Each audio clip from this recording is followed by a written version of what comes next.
Hey guys, Marsnaken here, bringing another Dragon Ball Z Dokkan battle video, and so today we're going to be doing the team building guide for the AGL Bardock EZA that will be dropping on JP tomorrow morning, 8 AM UK time. I know the clocks recently changed in the US, so I think is it 1 AM PST, because you guys have gone forward an hour. Basically it will be 10 hours after this video goes up if you're watching it when it first drops. It'll be dropping at 10 PM UK time on Monday, and it comes out at 8 AM UK time on Tuesday. So this will be the EZA for the AGL Bardock. It is a typical 30 stage EZA. From what we can see in the data here from Dokkan info, there is no typing restriction for the extreme typings. It's all super typings. But I don't believe Terrifying Conquerors, which is the weakness category, there are no superclass units on it, so that doesn't matter. So Terrifying Conquerors is the weakness category. It's a typical 30 stage EZA. Gotta love them. God, I wish they would make all of them 10 stages like the LRs, but you'll get 30 stones for completing all the stages. There'll be a couple of missions that you can usually get 4 stones total, so it'll be 34.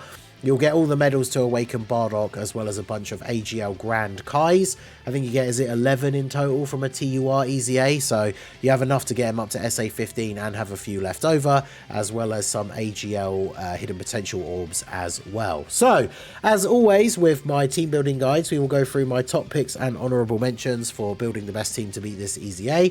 If there's any units you think I left out or that I should have talked more about why they would be good for the event, let us know down below in the comments section. And of course, if you do find the guide helpful at all, do hit that like button, and of course subscribe to the channel if you are new. So we'll start having a look down here through the top picks. So of course, straight off the bat, we want to have a leader for the team. Now there's a couple of different options for Terrifying Conquerors. So STR LR Cooler, of course, leads Terrifying Conquerors and has the extra 30% for transformation boost, so you can make a team that will be getting his full 200% leader skill. EZAs are always, I mean, we say this in every team building guide nowadays, right? EZAs are not the hardest events in the world anymore by any stretch. Not really since the early days of EZAs have they been particularly difficult. So even though he's going to be type disadvantage against Bardock, that's not really going to matter too much unless it comes down to, you know, like eating a super on stage 30 or something like that, right? But with Cooler, especially with him getting defense on his 12 key supers, as you get to the later stages, if you're finding it becoming a little bit harder, you can ideally go for deliberately getting the 12 key super with him, so that raises his defense. Then if he does get an extra super or 2 during the turn, he does build up to a decent amount of defense, and he'll be able to tank normals perfectly fine. So he's able to do a lot of damage, especially with getting crits on additional attacks that he may get, so he can do a lot of damage as well as being a 200% lead for the team. There's going to be a lot of Wicked Bloodline characters that are good on the team, so he's going to have a good link set, as well as having big bad bosses, of course, with some of these other villain characters as well. So he's definitely a good choice. And then, of course, right next to him, and also kind of is his best buddy, right? Like in your team build, he's probably going to be right next to him, is the STR TUR Cooler. He also has a Terrifying Conqueror's lead for a full 170, no extra buff. And sadly, he won't be supporting Terrifying Conquerors because there's only one enemy, but he does support transformation boost characters against one enemy, which obviously there will be in an Extreme Z battle. So if you're building a team with the LR Cooler, or just with this guy as the leader, and you have a bunch of transformation boost characters, he'll be providing a lot of support for them. He does infinitely stack defense, so his defense post-supering will be okay. Similarly to the LR Cooler, it's really only going to be a case of if he's eating supers in the later stages that you potentially will take a lot of damage. So other than that, he should be all good. So he's definitely a very worthwhile consideration for the team. Links really well with the LR Cooler, gives him tons of support, so they kind of go hand in hand as a good combo. You can also transform him early if you just want to finish off the fight with a bunch of extra damage, because you can transform against a Pure Saiyan on turn 3. And of course, once he transforms into the final form Cooler, he can dish out quite a lot of damage. So you can very easily just finish off the fight on turn 3. by transforming the STR cooler. So next up we have this guy. Now he doesn't lead Terrifying Conquerors, but we're going to talk about a lot of Wicked Bloodline characters in this team build, so you could quite easily just run the LR Metal cooler. He has the full 200% Wicked Bloodline leader skill, so any Wicked Bloodline characters you run all going to be getting the full 200%.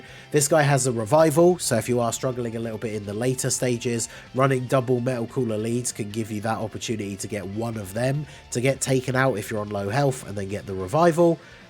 This guy builds up by getting hit. He can hit reasonably hard. Like, he's a bit outdated now for the current meta of difficult content, but for something like an Extreme Z battle, he will still be very, very good. Still be able to be good defensively in slot 1.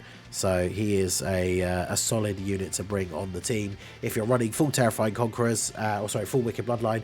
Otherwise, he's probably only worth bringing if you have enough Wicked Bloodline characters to get a decent link set for him.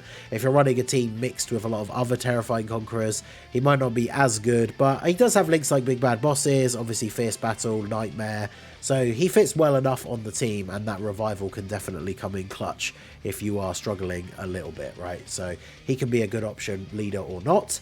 And of course we have the new Freezer.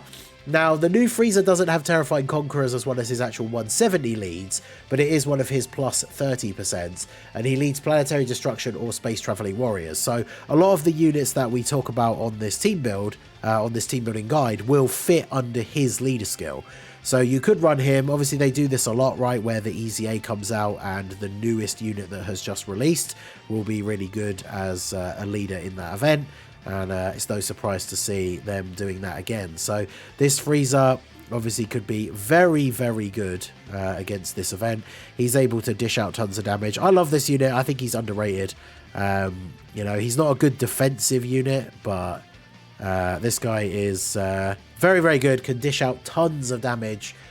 Just a very solid unit. And of course, there is a Pure Saiyan enemy. And he's a low-class warrior enemy, so this Freezer's going to be getting extra attack, crit chance, and a guaranteed additional super. So if you do have this new Freezer, he will just go absolutely crazy against this Bardock EZA, right, with all the buffs and the guaranteed additional attacks. So even if you don't want to use him as a leader, or depending on how you build your team, he could be the ideal character to bring as a friend leader if you don't actually have him yourself. So this Freezer will be very, very good. Then we have Piccolo Jr. is, of course, a Terrifying Conquerors leader as well, if you are missing some of the other sort of Wicked Bloodline leads. He has Big Bad Bosses at least, so he can kind of fit in okay with some of these other units. He is kind of the odd man out on the team. But, you know, he can do some work, especially on turn 1. He can get that extra attack. He can build up by taking some hits in slot 1 and then put out multiple supers with a pretty decent attack stat. So even though he's kind of in an odd place on the team, he definitely would still be very good and have the potential to do a lot of damage. So definitely consider him if you have him. I know nowadays he's kind of really only used as the World Tournament killer, but he definitely has some good uses in this event. And obviously the active skill you won't be able to use because there's not multiple enemies. Turn 4, I mean, if you're getting to turn 4, it's probably going to be the last turn anyway, so you might see it every now and then. But, you know, he's a solid slot. He's more of an honourable mention, I think, just to fill, like, the final slot on your team if you need to, right? So, next up we have the LR Turles army, or Team Turles. These guys I put here as an honourable mention for the leader, because they do have a Terrifying Conquerors lead, but they are a Terrifying Conquerors support character. So they can work nicely on the team just as a floating unit by providing support. If you do get the 24 key with them, they have the chance to perform an extra super as well as being effective against all types, which means obviously they'll get to do more damage against the Bardock with him being AGL. Sadly, their active skill is turn 8 or when HP is 60% or less. So if you take a big hit in turn 1 or 2, you could potentially get to use it, and then that will help to finish off the fight. But they could be somewhat useful on the team as a support, but like I say, they're kind of also an honourable mention for the leader as well. So I always really liked this unit when they first came out. I can't wait to see what they do with their EZA, because they can't change their active skill, so their active skill will always just be gives them 24 key, but all they have to do is change this part of their passive, right? So they can give them attacks effective against all types, guaranteed additional super when key is 24, and they could even give them like plus extra attack and defense or damage reduction or something, right? So then something else that they just get when Ki is 24 then effectively makes their active skill better, right? By just guaranteeing them the 24 Ki. But of course they don't have their EZA now, but they still will be fairly valuable for this team as a support or a stand-in leader. So then we have the AGL Golden Freezer. Not so great in terms of setting up a leader skill, although there are a lot of Wicked Bloodline characters that are on Planetary Destruction and Resurrected Warriors. So you could make a team with a leader, with this guy as the leader. But he, of course, is here in the team building guide because he will be a fantastic slot 1 tank. Even though he's losing damage reduction as the event goes on, Extreme Z battles don't last for that long, and as they're not super hard hitting anyway, even like say you have him on turn 1, even on turn 3 and even turn 5, he'll still be good enough to be tanking in slot 1. So he's a very, very strong defensive option. That'll be your main reason to bring him on the team. If you do drop to 50% or less HP, starting from the 3rd turn, you can use his active skill. Doesn't do a lot of damage, but it is a bit of free damage at the end of the day. So that could be worthwhile for finishing off the fight without having to play out the turn. But that's kind of neither here nor there, right? You're saving a few seconds to a minute or two at most. But definitely a go-to unit to be the slot 1 tank. Remember, you can't use same name units in an EZA. So if you don't have this guy, the AGL TUR Golden Freezer or the Tech Golden Freezer can fulfill the same role. The Tech one, not as good as the AGL, but at least he does have type advantage in this event. So he would be perfectly fine as a defensive unit as well. But as you can only run 1 in an Extreme Z battle, if you have the LR, he's the one you want to go for because he definitely does the most damage by far out of the 3, while still having that crazy turn 1 damage reduction. Next up we have the Tech Great Ape Vegeta. I think this is one of the first actual like Saiyan characters. There's a couple of Saiyan characters you can use on the team who could be pretty good. This guy has type advantage. He has the guard, so he doesn't suffer from the super versus extreme thing either. He can take hits in slot 1, get himself the buff, do like a big super, do some decent damage. He can just be a solid slot 1 unit or a unit you throw on the team to activate legendary power for some of the other LRs, do a decent little bit of damage and be able to tank reasonably well. He's not going to do anything like spectacularly in this EZA, but he's just a really good all-round unit for this event. Like his defense will be good enough, his attack will be decent, like he fits well enough on the team. Sadly, he doesn't have big bad bosses. Like his link set with the rest of the team, especially considering a lot of the units we talked about already so far, is not great, but other than that, he can be pretty decent to run on the team if you're lacking in options. We also have this Tech Vegeta and Nappa that were the side banner unit for Gohan and Piccolo. They just recently came out on Global.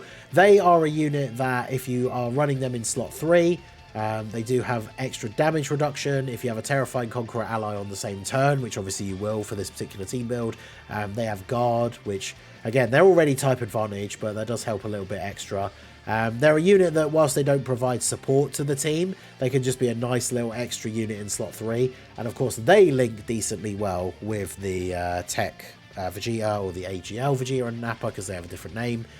So if you're running some of the Saiyan Terrifying Conquerors characters, then these guys definitely can be pretty good on the team as well, as a nice little 6th slot filler if you don't know who else to use on the team. Then we have this Cooler. Now, you can't use the STR one that's just called Cooler, but if you don't have him, you could use this guy. He's got type advantage, he stacks defense on super, he supports all Terrifying Conquerors allies, 3 key, and attack and defense 30%.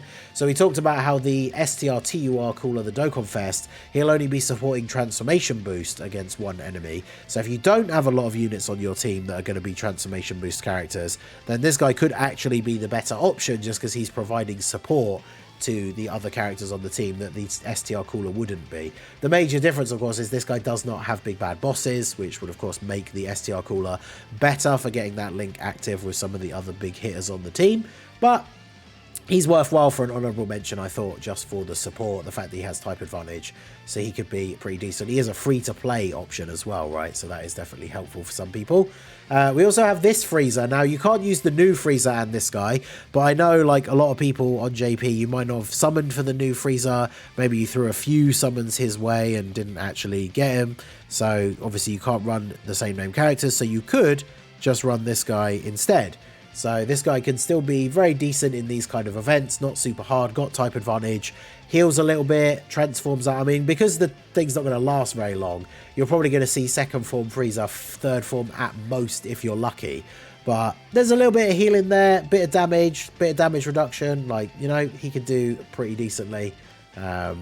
Oh, sorry, not damage reduction. It's Goku that has damage reduction, is it? He has the healing, raising defense on super. So, I mean, he can be good, right? A good stand-in if you're running a lot of Wicked Bloodline characters and don't have the new Frieza, and you can still use the new Frieza as a friend, right? So that can work out quite nicely.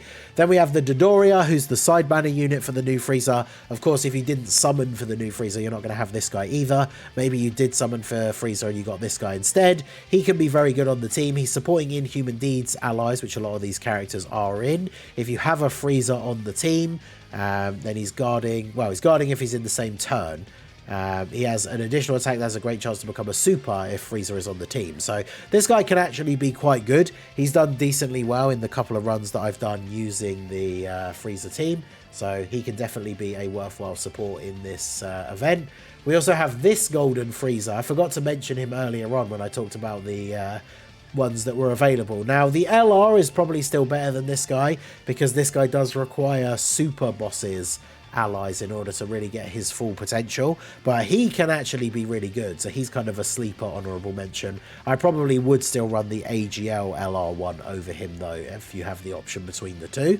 Then we have this third form Frieza. Now this guy, he's very much aged out of the meta, but when it comes to an Extreme Z battle, again, like, he's going to be okay enough to get by. If you've got a lot of Friezas on the team that are obviously on the Sworn Enemies category, he's providing a lot of support to them. So I'd probably only run him if you are running a bunch of Friezas, because Cooler's not in Sworn Enemies, obviously like the Great Ape Vegeta's not in Sworn Enemies, the Turles army, that kind of thing. So this guy's really only going to be running on the team if you are running a bunch of Friezas, but if you are, then this guy will give them a significant buff, and that will be very, very good. We have this guy. This guy kind of has been a little bit timeless in the sense that if you have a Goku family enemy, he gives support and then has guard, which means he has damage reduction, because he has damage reduction when he guards. And you will be guarding because you're fighting a Goku family enemy. So this guy's a really good free-to-play floating support option for this team. Even if he gets tagged by a super in slot 3, the later stages he might still take a bit of damage, but he's got that damage reduction, got the guard, so he's a really, really good free-to-play option. He's supporting all allies because there is a Goku family enemy just every turn with guard. So yeah, very, very solid. I would definitely run him on the team for some support. And then, of course, there's Turles. I wanted to give him a mention because we talked about a couple of Saiyan characters. We already talked about the Turles army as well, who would obviously be beneficial to run with this guy. But you are fighting a Goku family enemy, so he will get his active skill animation. Now, technically, he leads Space Traveling Warriors and then has Planetary Destruction or Low Class Warrior. So you could actually make a team out of double Turles. And then if you're getting them both on turn 1 or like one on turn 1, one on turn 2, you're going to be getting the double intro support buff, which could then definitely speed along the event if you're running some of these other hard hitters. I think you could probably, because he's on Space Traveling Warriors, you could get away with running Turles as the leader and then still running, or at least just running him on the team, and then running a friend of the new Frieza, and then yeah, you're getting some huge buffs. So this guy could definitely be very, very beneficial on the team. You can use his active skill on turn 3 because there's a Goku family enemy, so you can do the big damage giant ape attack. So this guy could be very, very good for the Bardock EZA. Like, you could make a Saiyan-based team, right? This guy, the Team Turles, the Great Ape Vegeta, the Vegeta and Nappa. If we go back to look at the category, I guess I should have mentioned they've just got their EZA on Global, so I shouldn't have forgotten about them, really. But the AGL Vegeta and Nappa obviously will fit in very nicely if you're running some of these other Saiyan units, right? Like, they go well with the Great Ape Vegeta. There's the Tech Nappa and Vegeta that have the same name. They could work very well. AGL Baby, of course, has his EZA, and you're fighting a pure Saiyan enemy, so he would be really good. Full Power Frieza could still be good. Wheelo, unironically, is kind of decent, right, for a free-to-play character, so he could be decent on the team. The Metal Cooler army, if you're running the other Metal Cooler, he provides support. It's only to, is it artificial life forms, so he won't be supporting a lot of the team, but he could be pretty good. And of course, there is the AGL Metal Cooler. He shares the same name with the physical one, but if you're not running the physical one, you could run him on the team. So in terms of honourable mentions, I didn't really mention, of course, really any STR units because they're going to have type disadvantage, but I mean, like, the free-to-play Turles was okay as a free-to-play option. You could, of course, run like the entire free-to-play Metal Coolers team, and might be a little bit of a struggle towards the end, but you could probably get it done with that team for sure. Physical Raditz, of course, we're not going to mention him, but if you're going to run the Saiyan-based version of the team, you could bring him along as well. Honestly, the LR Ginyu just for the support. Same with the Tech Ginyu as well, I guess, the Tech LR. They could just be on the team to be support units. They could be relatively good. So Terrifying Conquerors has a lot of decent options. It shouldn't be too difficult to make a strong team for Terrifying Conquerors for this event. So let me know what you guys think down below in the comment section. Like I said at the start, if there's any units you think I missed out or should have talked more about, do let me know down below, and let me know what your team build is going to look like for the Bardock Extreme Z battle. So that is going to be it for the video, guys. This has been the Masked Ningen. Smash that like button, subscribe to the channel if you are new. Check out the links down below for the Discord and the merch store, and I will see you all again soon. Have a good one.